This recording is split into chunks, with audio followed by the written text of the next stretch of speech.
बिस्मिल्लाहिर्रहमानिर्रहीम। अस्सलाम वालेकुम नाज़रीन, मैं हूँ साकिब बशीर। मेरे साथ मौजूद हैं सीनियर सहाफ़ी हसनात मलिक और आज हम बात करेंगे सुप्रीम कोर्ट में एक तो इमरान खान की जानिब से एक दरख्वास्त दायर की गई है जिसमें ये कहा गया है कि वो इस वक्त अटक की जेल में कैद हैं। तोशाखाना फौजदारी केस में वो 3 साल की जो कैद हुई थी वो काट रहे हैं।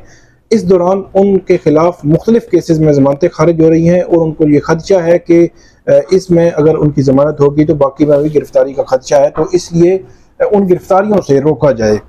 इसके अलावा इमरान खान ने उस पिटीशन में क्या कहा है, इससे मुतल्लिक बात करेंगे। दूसरा मामला बहुत अहम है कि इलेक्शन कमीशन ने हल्का बनियां कराने का ऐलान किया है। नई जो डिजिटल मरदमशुमारी है उसके तहत, और ये दिसंबर के वस्त में नई हल्का बनियों की लिस्ट आएगी और उसके बाद जो है वो 2 से 3 मंथ के अंदर इलेक्शन जो है वो हो सकते हैं। तो बुनियादी तौर पर नवंबर में, अब नवंबर तक जो है वो इलेक्शन जो होने थे 90 डेज में, वो इलेक्शन होते नजर नहीं आ रहे।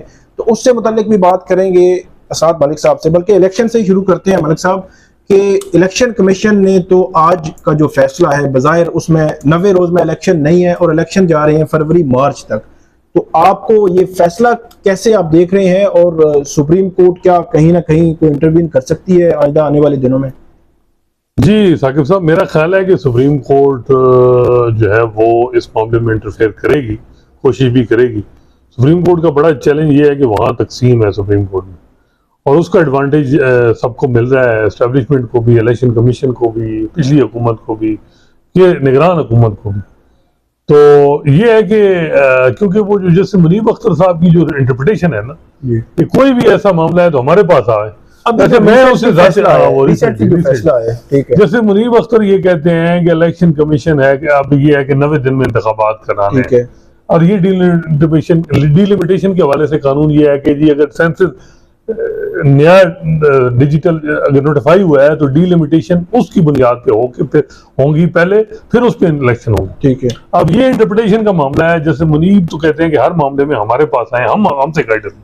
अब गाइडेंस जो है वो इतलात तो है, कल चल रही थी खबरें, इमरान खान चीफ जस्टिस की चीफ इलेक्शन कमीशनर से मुलाकात हुई। मेरे जराए तो कह रहे हैं कि कोई मुलाकात नहीं हुई, ये रूमर्स हैं। कोई अच्छा, मुलाकात हुई ही नहीं, मुलाकात हुई ही नहीं है कोई लोग। लेकिन इस हवाले से ये है कि डिनायल ऑफिशियली नहीं हुआ दोनों साइड पे, तो इस वजह से हम इसको नहीं कह सकते कि ये हुई ही नहीं है, क्योंकि कुछ ना कुछ तो हुआ है। ऐसे नहीं हो सकता कि खबरें चल रही हैं आज सारा दिन कि जी चीफ जस्टिस मिले हैं 2 घंटे, जी चाय पानी खाना, और इसकी तरदीद नहीं आई तो अब इसको क्या कह सकते हैं हम, मतलब है ये। लेकिन जो मेरे ख्याल में कि कोई ऐसी मुलाकात मीडिया जो है, जो सुप्रीम कोर्ट में हमारे जराए कहते हैं, वो कहते हैं कि नहीं कोई ऐसा सीन। इसमें जो बज़ाहिर मलिक साहब जो बदनीति का उनसर इस लिहाज से भी देखा जाए कि अगर 9 अगस्त को ये जारी थी, असम्बली हुकूमत गई है, तो 2 अगस्त को इसका फैसला हुआ कि नई मरदमशुमारी पर फैसला जो है वो अब इलेक्शंस होंगे। तो इसमें मेरे ख्याल में बिल्कुल आखिरी दिनों में ये फैसला होना, इसमें थोड़ा सा बदनीति का उनसर तो है। लेकिन क्या 14 मई वाले फैसले पर सुप्रीम कोर्ट अपना अमल नहीं करवा सकेगी? तो अब क्या आपको लगता है कि कौन सी ऐसी सूरत है कि सुप्रीम कोर्ट को फैसला देगी और उस पर अमल हो जाएगा, जैसे जो चीफ जस्टिस बंदयाल है? देखिए, वही मैं कह रहा हूँ कि सुप्रीम जो चीफ जस्टिस बंदयाल हैं उनके लिए बड़ा मसला है कि वो सुप्रीम कोर्ट बड़ी तकसीम है। 2 जज कहते हैं पहले supreme court practice and procedure act को डिसाइड करें। अगर वो अपने हमख्याल जजेस को बिठाते हैं, उसकी फर्ज नहीं है, उस केस उस जजमेंट को कोई मानेगा ही नहीं, पहले भी नहीं माना गया। तो लीगली मेरा ख्याल है कि ये जो कानून मौजूद है उसमें तो ये था कि इलेक्शन कमीशन को रजू करना चाहिए था सुप्रीम कोर्ट। लेकिन बहुत से लोग कहते हैं ये जो इलेक्शन का इनेकाद है ये इलेक्शन कमीशन का काम है। इलेक्शन कमीशन जिस तरह सुप्रीम कोर्ट जो है वो उसके कई कॉन्स्टिट्यूशन उनको पावर दी गई, इलेक्शन कमीशन को भी पावर दी गई। तो इलेक्शन कमीशन का ये फैसला है। हाँ, इसको अगर कुछ चैलेंज कर दे जो अब ये है तो चैलेंज तो डेफिनेटली सुप्रीम कोर्ट इसको देख सकती है, मेरा ख्याल है देखेगी। लेकिन ये पहले गाइडेंस के लिए हमारे साथ आ जाए और एक एप्लीकेशन दे जी कि बताएं हमें क्या करना है, तो फिर इलेक्शन कमीशन को ताले लगाए, फिर चीफ जस्टिस ही इलेक्शन कमीशन बन जाए। मतलब आपका काम है अपीलेंट, यानी सुप्रीम कोर्ट का, कि कोई इलेक्शन कमीशन कोई काम ऐसा करता है तो उसको आप रिव्यू करते हैं सुप्रीम कोर्ट। अगर आप कहते हैं जी हमसे गाइडेंस ले, तो फिर इलेक्शन कमीशन जो है वो क्या करेगा? फिर उसका क्या काम है कि वो गाइडेंस, उसके पास पावर है, आर्टिकल 218 है, 224, 22 3-4 आर्टिकल जिसमें इलेक्शन कमीशन को इख्तियारात भी दी हैं, ड्यूटीज भी हैं। तो जिस तरह सुप्रीम कोर्ट के भी हवाले से कुछ मुख्तलिफ आर्टिकल है। तो अब ये है कि जी आप जूरिस्प्रूडेंस और सुप्रीम कोर्ट का एक माइंड सेट सुप्रीम कोर्ट का, वो इलेक्शन कमीशन की पावर को इनक्रोच करके कहे कि जी हमारे पास आए, तो ये एक मेरा ख्याल है कि इसमें गलत है। वो ये होना चाहिए कि जो भी इलेक्शन कमीशन का फैसला है वो सुप्रीम कोर्ट के पास आएगा 184(3) में या जो भी, तो आप वहां एग्जामिन करें, बजाय इसके कि आप कहते हैं कि हमसे जो वो गाइडेंस लें।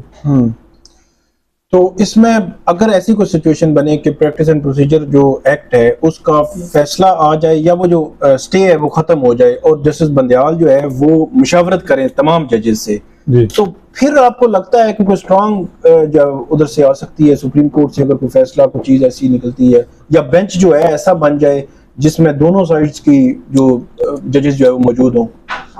देखें मामला तो अल्टीमेटली सुप्रीम कोर्ट जाने ही जाना है। देखें आएगा सुप्रीम कोर्ट में, और सुप्रीम कोर्ट, लेकिन ये टाइम बड़ा कम है, शार्ट है। अब ये है कि अगर ये वेट किया जाए कि जस्टिस काजी फैसल चीफ जस्टिस बने और वो 16 सितंबर को आएंगे वो, और उसमें आते साथ तो वो काम नहीं करेंगे जी। मेरा ख्याल है कि चीफ जस्टिस मामले को उठाएंगे सुप्रीम कोर्ट बार की पिटीशन को, ठीक है, डिसाइड नहीं करेंगे, मे बी काजी फैसल उनके लिए छोड़ देंगे। अब आपका इम्तिहान पहले दिन से मतलब वो उसमें आ जाएंगे, बस वो मेरा ख्याल है यही होगा कि ताकि उधर जाएंगे और जस्टिस काजी फैसल में भी वो कर दें कि ये ठीक है। अगर मेरा ख्याल है कि इसका हल जो होना चाहिए था इलेक्शन कमीशन, इलेक्शन कमीशन सियासी जमातों को बुलाती, बिल्कुल ठीक है, उनके सामने ये चीजें रखती, एक कंसेंसस अवार्ड होता पॉलिटिकल, और फिर पॉलिटिकल कंसेंसस अवार्ड हो के इलेक्शन कमीशन आज ये कह देती ना डिलिमिटेशन के हवाले से फैसला, उसमें एक वजन होता।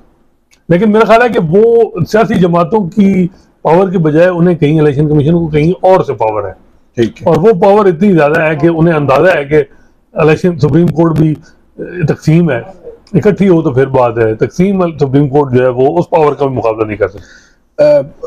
दूसरे सवाल पर जाने से पहले सिर्फ जो अप्रैल 2022 में जिस वक्त जो वोट ऑफ नो कॉन्फिडेंस आया था, तो उस रोज भी जब सुप्रीम कोर्ट में ये मामला लगा हुआ था तो चीफ इलेक्शन कमिश्नर वहां पे अदालत के सामने आए थे, तो उन्होंने कहा था कि हम ज्यादा से ज्यादा अगर बहुत जल्दी करें तो अक्टूबर-नवंबर 2022 में इलेक्शन करवा सकते हैं। फिर बहरहाल वो मामला अक्टूबर-नवंबर में इलेक्शन का ना हुआ, फिर फरवरी में केपी और पंजाब की हुकूमतें चली गई, इलेक्शन सुप्रीम कोर्ट ने फैसला दिया, उस पर अमल दरामद नहीं हुआ, अभी 90 डेज वाला ये भी जो है वो आगे जाता नजर आ रहा है। तो बहरहाल आइन जो है इन तमाम मामला में बहुत जो है वो पीछे चला गया है या भेज दिया गया है। दूसरा मामला कि इमरान खान को क्या सुप्रीम कोर्ट से रिलीफ मिलेगा, कि वो चाह रहे हैं कि उनके खिलाफ, क्योंकि उनको ये खर्चा है कि एक केस से अगर जमानत लेंगे तो दूसरे में गिरफ्तारी, दूसरे से लेंगे जमानत तीसरे में गिरफ्तारी, तीसरे से चौथे, चौथे से पांचवे, क्योंकि बहुत सारे केसेस अब जो है वो खुल रहे हैं, जमानतें उनकी खारिज हो रही हैं। तो सुप्रीम कोर्ट क्या इस मामले में टेकअप करेगी मामला और इसमें कोई रिलीफ मिलने का इम्कान है? देखिए supreme court mean chief justice, ठीक, और इमरान खान साहब की मेरा ख्याल है कि एक ही उम्मीद है और आखिरी उम्मीद है, वो चीफ जस्टिस उमर रजा बंदयाल है। वो कि उन्हें ऐसा कि उस तरह रिलीफ नहीं मिले, लेकिन उन्हें ये भी है कि बंदयाल साहब ने एफर्ट किए हैं उनके हवाले से, चाहे इलेक्शन दिलवाने के हवाले से, चाहे उनका मैटर हाई कोर्ट से आया तो जल्दी बेंच खुद अपने हमख्याल जजेस के पास नहीं लगाया, लेकिन जैसे यही अफरीदी के पास 2 दफा मैटर लगा दिया। तो ये मेरा ख्याल है आखिरी अटेम्प्ट है इमरान खान साहब की, लीगल टीम की और प्रो पीटीआई के वकीलों की, जो चीफ जस्टिस के भी सपोर्टर हैं, कि जी आपके पास महीना है, आपके पास ये देखें जो एक लीडर है हमारा, इसको इस तरह रखा गया है, तो आप जो है वो इस हवाले से रेस्क्यू करें। अब देखना होगा कि चीफ जस्टिस इन हालात में क्या करें। बगैर ये लग रहा है कि चीफ जस्टिस करेंगे भी, एक तो उनके ब्रदर जजेस में भी मेरा नहीं ख्याल कि सपोर्ट मिले उनको, ठीक है, जैसे एजाजुल एहसन जो है वो खुद चीफ जस्टिस बनना है, वो चीजों में आप देख रहे हैं, हम रिमार्क से भी इतनाब कर रहे हैं, चीजों से भी इतनाब कर रहे हैं। चीफ जस्टिस साहब के लिए मसला ये है कि वो कुछ फैसला, कोई फैसला करें, उसकी नजरसानी आप जो है या जो भी, वो जस्टिस काजी फैसल के टेनोर में आनी है, तो उसका भी आउटकम कोई नहीं होना, जलालत तो इस तरह होनी है। सोशल मीडिया पे एक मिक्स सा बेंच बन जाए जिस तरह, देखिए अब नहीं, अच्छा अब नहीं, अब हालात चीफ जस्टिस साहब ने देर कर दी है। मेरा ख्याल है कि दूसरी साइड अब नहीं, इमरान खान के मामले में, इमरान खान के मामले में भी चीफ जस्टिस साहब ने हालात ये भी है कि बहुत से लोग ये भी करते हैं कि जी क्या जो है वो और लोगों के जो मसाइल होते हैं वहाँ जो है वो हम देख रहे हैं उनके खिलाफ भी केसेस होते हैं। आपके पीटीएम अली वजीर थे, आपको पता है कितने दिन रहे हैं? जी, वो जी, बिल्कुल। एमएनए थे, वो तकरीबन 4-5 महीने बल्कि ज्यादा रहे हैं, बिल्कुल। 1 साल से ज्यादा, काफी टाइम, क्योंकि इलेक्शन वाले जब इलेक्शन हुआ पीडीएम के नो कॉन्फिडेंस का जब ये की इमरान खान को निकाला, उस वक्त भी अली वजीर थे जेल में, उनको जेल से लाया गया, बाद में भी जेल में। तकरीबन 1 साल वो। तो फिर लोग ये भी कहेंगे कि क्या वजह है कि आपने अली वजीर के मामले में कुछ नहीं किया और आप यहाँ किए।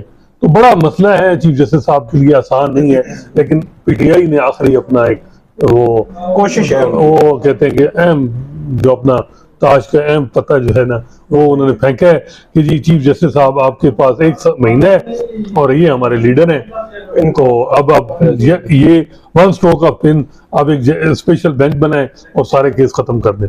खत्म तो नहीं, मेरे ख्याल में कुछ मैकेनिज्म सिविल लिबर्टीज के हवाले से, यानी उनकी अरेस्ट खत्म कर दें। जी, बाकी तो केस वो कहते हैं हम डील कर, बिल्कुल अरेस्ट ही है। अब देखना होगा कि अरेस्ट वो खत्म भी कर दें। चीफ जस्टिस साहब ये भी देखेंगे कि मेरे बाद क्या होगा, फिर गिरफ्तारी हो जाएगी। बिल्कुल। दूसरी बात यह है कि ये भी हो सकता है कि चीफ जस्टिस साहब इकदाम करें और वो उनकी कंस्टिट्यूंसी जो है पीटीआई की, उनको तो ये बावर हो जाएगा कि चीफ जस्टिस बंदियाल ने तो एफर्ट की, कम से कम उनकी एक सपोर्ट रहेगी। तो मेरा ख्याल है कि आखिरी अटेम्प्ट है और पीटीआई के वकीलों की कि जी इसमें कोई रिलीफ हमें मिले, और जिस भी जो था वो सारा था कि हमारे पॉलिटिकल जो है वो एक एजेंडा के तहत इमरान खान को जेल में रखा गया है, और सुप्रीम हाई कोर्ट भी के हवाले से भी शिकवा है कि हमें रिलीफ नहीं मिलता, और नीचे भी बायस हैं जज, और ये अलकादर ट्रस्ट में ये हुआ है। एक बात तो वैसे उसमें वजन है कि बहुत से अब जो बेल जो रिजेक्ट हुई है वो टेक्निकल बुनियाद पे, न कि मेरिट पे हुई है, हालांकि मेरिट पे भी हो सकती है।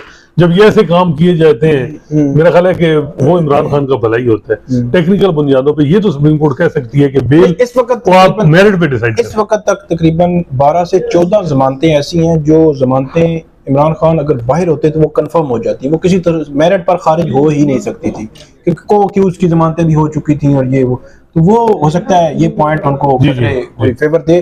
तो बहुत शुक्रिया मलिक साहब। हमने नाज़रीन आपको बताया कि इलेक्शन कमीशन ने जो फैसला किया है उसका फेट अब सुप्रीम कोर्ट में कैसे जाएगा और सुप्रीम कोर्ट कैसे उसको देख सकती है, और दूसरा इमरान खान को क्या जो है वो रिलीफ मिल सकता है सुप्रीम कोर्ट से या नहीं। तो आइंदा भी हम आपको अपडेट करते रहेंगे, आप हमें फीडबैक जरूर दीजिएगा। अल्लाह हाफिज़।